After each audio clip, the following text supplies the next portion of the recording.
What if creativity isn't a luxury, but a lifeline? A way we survive and thrive. Tonight, I'm going to share how I lost my voice, then my health, and found my way back through art. I was a highly sensitive child, filled with questions and overwhelmed by the chaos around me. My grandfather was an artist, a poet, a pilot, and helped guide my curiosity. He taught me that creativity could be a safe place, to heal, to feel, and belong. The idea of art as refuge stayed with me, and I earned a BFA in art, but life pulled me away. I spent more than 20 years in PR and communications, mastering the art of someone else's message, but losing touch with my own. I walked away from my career in May 2024 to pursue my art practice, and I told myself I was centering well-being. But in truth, I brought the hustle with me, transferring that 8 to 5 go energy into my new practice. I thought a full calendar meant success. And then, in November, everything changed. My daughter got sick, a cascade of illnesses. I kept pushing, searching for answers, until January. We both got COVID. She stayed sick. I didn't recover. Months of doctors, tests, and specialists later, diagnosis for me, long COVID. No clear path forward. I stopped making art. I stopped everything that wasn't health-related. We were in survival mode, and the season that followed is one of stillness and quiet surrender. 6 months later, we both began to slowly recover. It wasn't linear, but healing happened when we took agency and started thinking about food, community, environment, and art as medicine. I remember the moment things started to shift. It was early June. My daughter and I were at the park trying to catch our breath. I was still locked into fight or flight. My body was braced. My brain was scanning for danger. But we were searching for peace, and it was a beautiful day. Until, out of nowhere, a red-winged blackbird dive-bombed my head. I flailed, I yelped. She was fierce, unapologetic. And when I realized we were okay, we just laughed. I laughed so hard, something cracked open inside me. I remember thinking, I get it. This mama bird wasn't trying to attack. She was scared. She was trying to protect her nest. We were the same.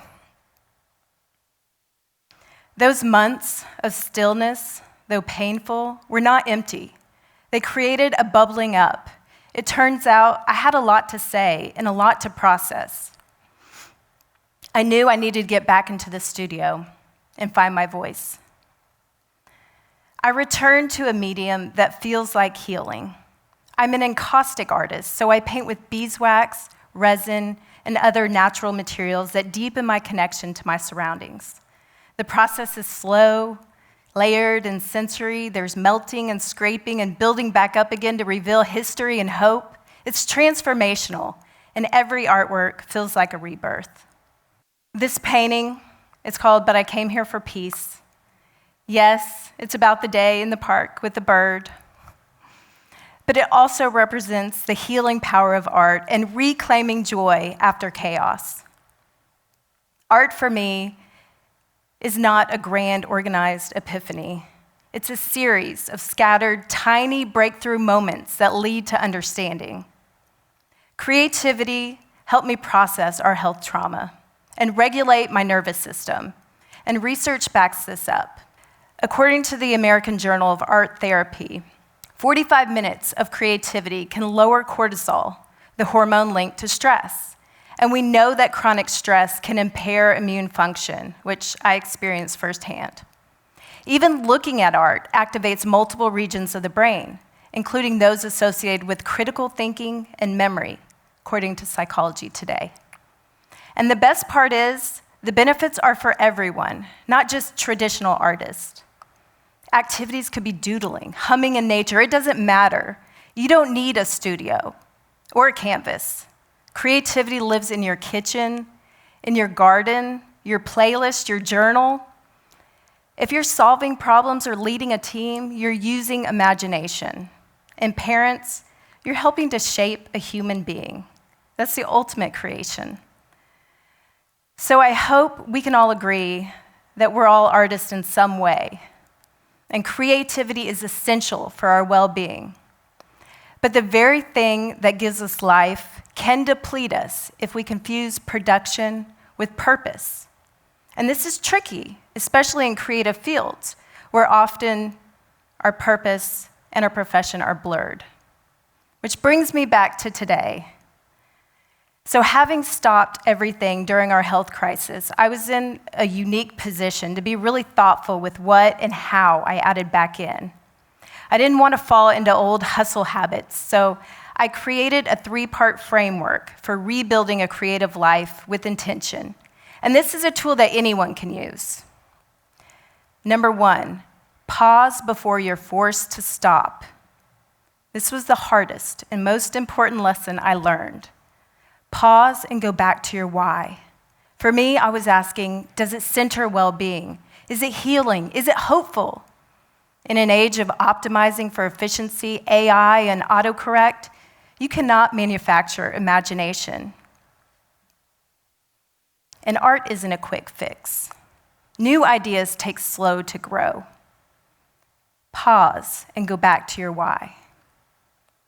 Number 2, check in. How does it feel in your body?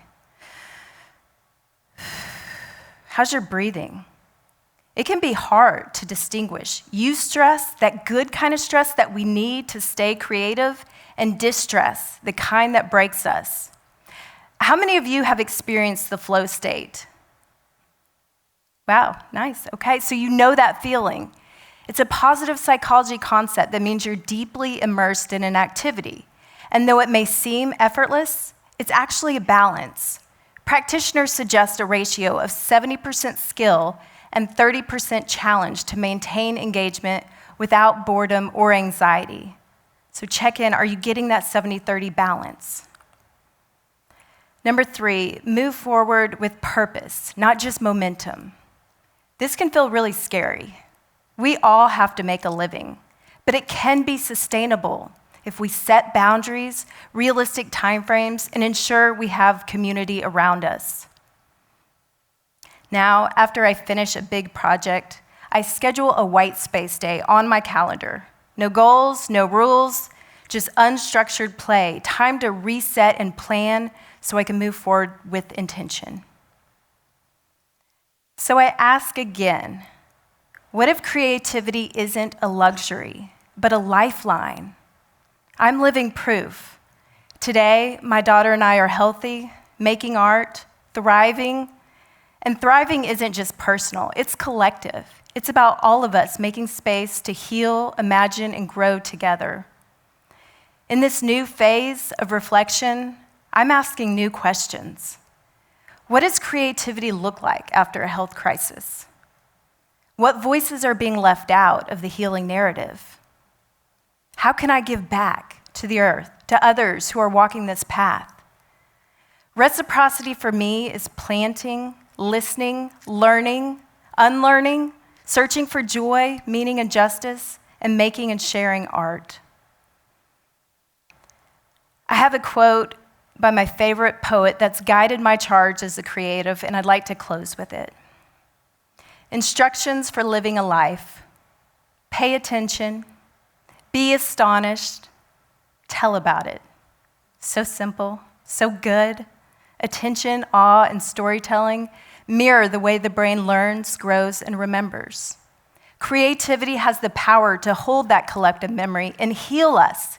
And in bringing new ideas to life, we are reminding ourselves that we are alive.